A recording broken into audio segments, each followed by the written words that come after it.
नमस्कार दोस्तों। आज हम बात करते हैं संरूपण समावयवता के बारे में। एथेन में कार्बन कार्बन के मध्य एकल बंध होने के कारण इनमें मुक्त घूर्णन होता है।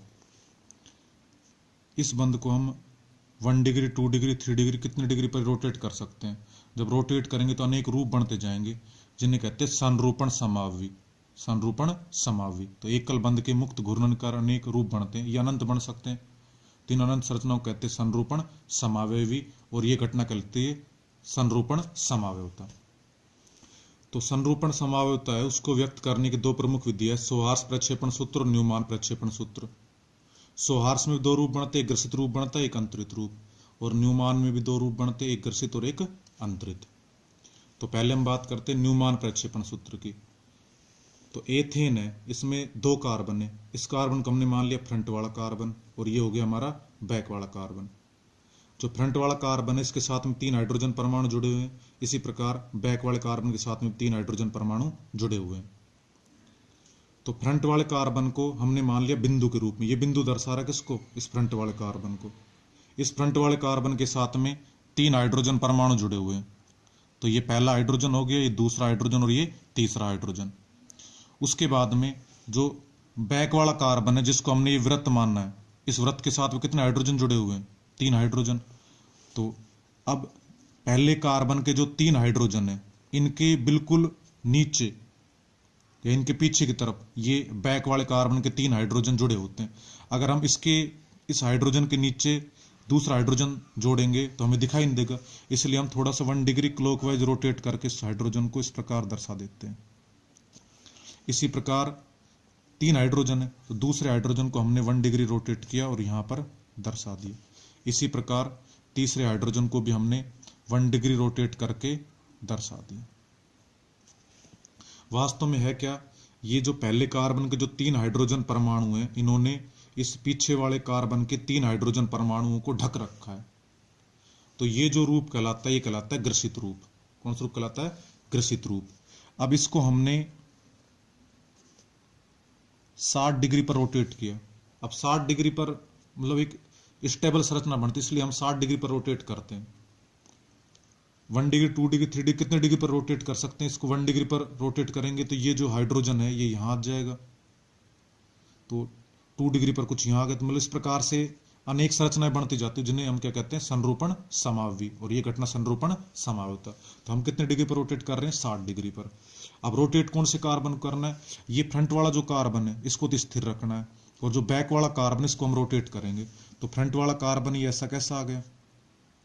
ये बिंदु फ्रंट वाला कार्बन, और ये कार्बन आ गया हमारा बैक वाला कार्बन।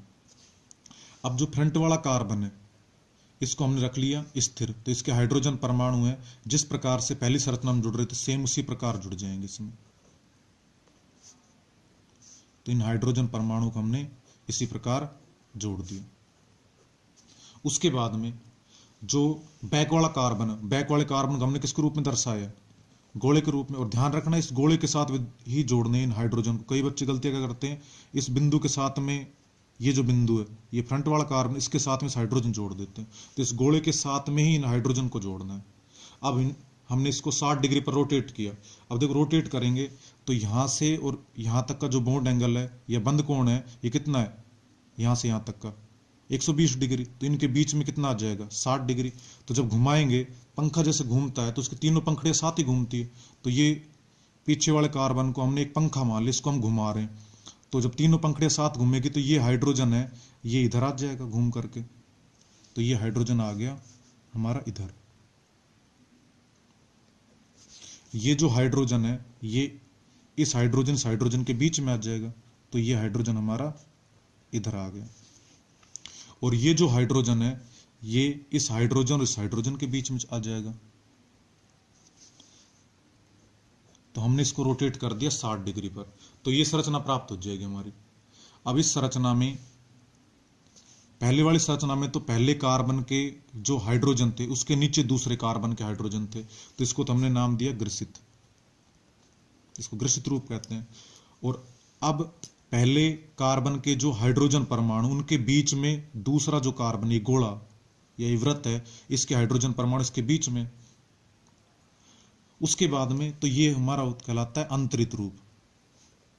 अब ग्रसित और अंतरित में से ऊर्जा किसकी अधिक होती है? ऊर्जा अधिक ग्रसित की होती है। क्यों अधिक होती है? क्योंकि इसमें देखो ये हाइड्रोजन प्रथम कार्बन का और ये द्वितीय कार्बन का हाइड्रोजन परमाणु दोनों एक दूसरे के सीध में है। तो जब दोनों एक दूसरे के सीध में होंगे तो ये हाइड्रोजन परमाणु अपने आकार के कारण और इस हाइड्रोजन परमाणु तो दोनों के जब समूह पास पास होते हैं तो दोनों के आकार के कारण कुछ प्रतिकर्षण लगता है, जिसे कहते हैं त्रिविम बाधा प्रभाव। परिभाषा कैसे निकाल लेंगे? जब दो बड़े समूह पास पास जुड़े होते हैं तो एक दूसरे को प्रतिकर्षित करते हैं, जिससे यौगिक के स्थायित्व में कमी आती है। इसे त्रिविम बाधा प्रभाव कहते हैं।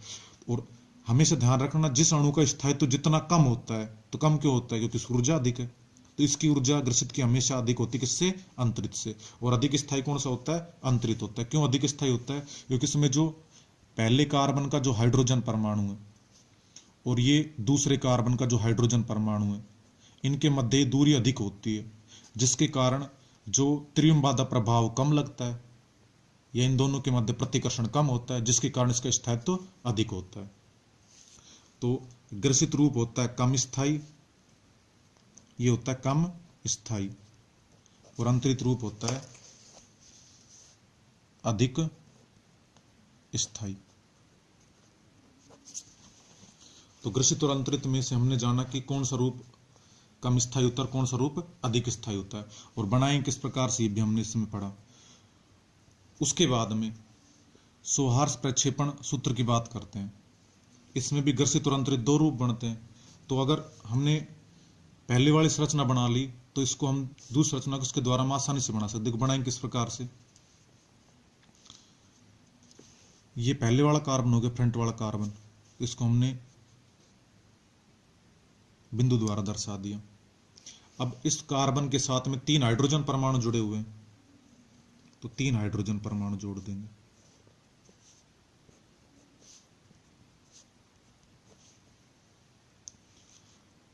तो ये फ्रंट वाला कार्बन था, इसके साथ 3 हाइड्रोजन परमाणु हमने जोड़ दिए। उसके बाद में ये बैक वाला कार्बन, इसके साथ भी 3 हाइड्रोजन परमाणु जुड़े हुए हैं, तो इसके साथ भी हम 3 हाइड्रोजन परमाणु जोड़ देंगे।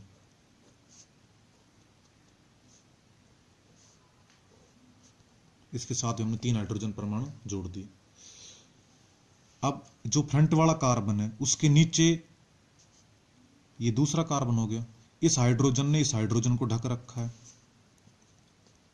यानी कि एक पंखे की जो 3 पंखुड़ियां हैं उसके नीचे दूसरे पंखे की 3 पंखुड़ियां, कुछ इस प्रकार की संरचना होती है। यानी कि पहले पंखे की पंखुड़ियों ने दूसरे पंखे की पंखुड़ियों को पूर्ण रूप से ढक रखा है। इसी प्रकार ये जो हाइड्रोजन है ये इस हाइड्रोजन के नीचे, इसी प्रकार इस हाइड्रोजन ने इस हाइड्रोजन को ढक रखा है। तो ये कौन सा रूप बन गया? ये हो गया ग्रसित रूप। ये इस प्रकार से याद रखना इसको। देखो ग्रसित रूप में ये पहला कार्बन था, इसके साथ में 3 हाइड्रोजन परमाणु जुड़े हुए थे, तो ये वाई कैसा बन रहा था? उल्टा वाई। ये दूसरा कार्बन हो गया, इसके साथ भी 3 हाइड्रोजन परमाणु जुड़े हुए,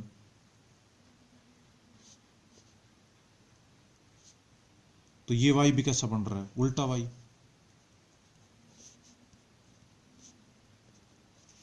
तो इसमें दोनों वाई कैसे बनते हैं? उल्टे वाई। देखो ये वाई कैसा है? ये वाई उल्टा वाई।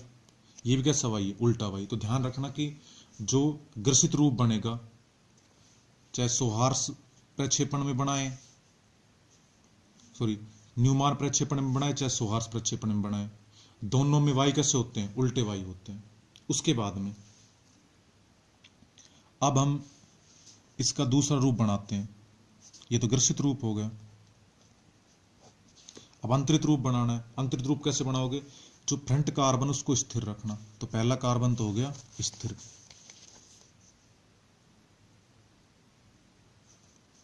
तो इसको ऐसे कैसे उल्टा वाई बना देंगे हम?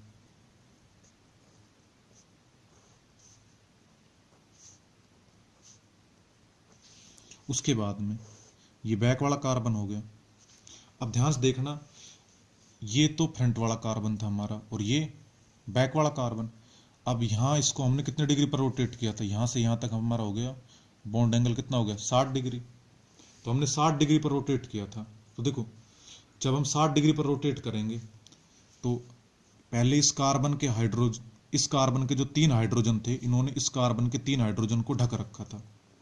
अब जब हम रोटेट करेंगे तो 60 डिग्री पर रोटेट कर रहे हैं, तो ये जो हाइड्रोजन है ये वाला इधर आ जाएगा, ये जो हाइड्रोजन है ये इधर आ जाएगा, और ये जो हाइड्रोजन है ये इधर आ जाएगा।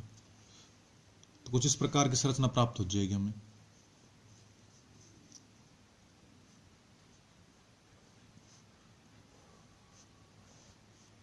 और इसके साथ में 3 हाइड्रोजन परमाणु हम जोड़ देंगे।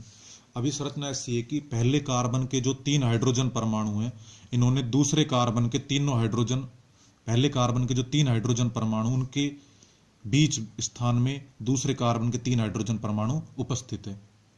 देख लो इस संरचना में पहला जो कार्बन, इसके साथ ये वाई कैसा बन रहा है, सीधा वाई, सॉरी उल्टा वाई, और दूसरे कार्बन के साथ में ये सीधा वाई। देखो पहला स्थिर कार्बन था तो इसके साथ वाई कैसा हो गया, उल्टा वाई, और इस कार्बन के साथ में सीधा वाई। तो इस प्रकार से हमने बना लिया अंतरित रूप। तो इस प्रकार से हम इसके ग्रसित और अंतरित रूप बना सकते हैं। अब देखो हमने जो ग्रसित रूप है उसको जब 60 डिग्री पर घुमाया तो अंतरित रूप प्राप्त हुआ। अब हम पुनः अंतरित रूप को 60 डिग्री पर घुमाते हैं। तो हमने इसको घुमाया 60 डिग्री पर। जब हम इसको 60 डिग्री पर घुमाएंगे तो इसमें घुमाना किसको है, ये जो बैक वाला कार्बन इसको घुमाना है। तो फ्रंट कार्बन स्थिर रख दिया, ये बैक वाला कार्बन था और इसको हमने घुमाया 60 डिग्री पर। तो जब हम इसको 60 डिग्री पर घुमाएंगे, पहले तो हमने ये हाइड्रोजन परमाणु इस प्रकार से बना दिए। अब हमने इसको, पहले ये जो हाइड्रोजन था ये इधर था, यहाँ, जब 60 डिग्री पर घुमाएंगे तो ये हाइड्रोजन हमारा यहाँ पहुंच जाएगा। तो ये जो हाइड्रोजन है इसके नीचे पहुंच जाएगा। उसके बाद में ये जो हाइड्रोजन है, ये वाला हाइड्रोजन, पहले इसकी बात कर लेते हैं। ये हाइड्रोजन इस हाइड्रोजन के नीचे पहुंच जाएगा। ये जो हाइड्रोजन है ये इस हाइड्रोजन के नीचे पहुंच जाएगा। तो पुनः कौन सा रूप बन जाएगा, ग्रसित रूप। तो ग्रसित है वो 60 डिग्री पर घुमाने पर अंतरित में परिवर्तित हो जाता है, और अंतरित को पुनः 60 डिग्री पर, या कुल रोटेशन की बात करें तो 120 डिग्री हो गया, 120 डिग्री पर घुमाने पर पुनः किस में चेंज हो जाता है, ये ग्रसित में। तो ग्रसित अंतरित ये दोनों एक दूसरे में परिवर्तित होते रहते हैं। इनमें से जो अणु है, अगर 100 अणु है किसी के, या एथेन के 100 अणु, उसमें से 90 अणु है, वो तो 90 अणु वो तो अंतरित रूप यानी कि अधिक स्थायी रूप में रहना पसंद करते हैं, और लगभग 10 अणु हैं वो कम स्थायी रूप में रहना पसंद करेंगे। तो 10 अणु इसमें हो गए। अब ऐसा नहीं कि ये दोनों स्थिर हो गए, ये दोनों एक दूसरे में परिवर्तित होते रहते हैं। ये अणु जो अंतरित वाले ये ग्रसित में परिवर्तित होते हैं, और ग्रसित वाले अंतरित में। तो ये प्रक्रिया चलती रहती है। इनमें से जो अणु है अधिक समय तक अंतरित रूप में उपस्थित होता है, क्योंकि ये अधिक स्थायी रूप है। ठीक है दोस्तों, आपको ये वीडियो पसंद आया होगा। अगर आप ऐसी वीडियो आगे देखना चाहते हैं तो प्लीज़ मेरे चैनल को लाइक कीजिए, शेयर कीजिए, सब्सक्राइब कीजिए और बेल आइकन पर क्लिक कीजिए, ताकि आगे आने वाली लेटेस्ट वीडियो आप देख सकें। जय हिंद, जय भारत।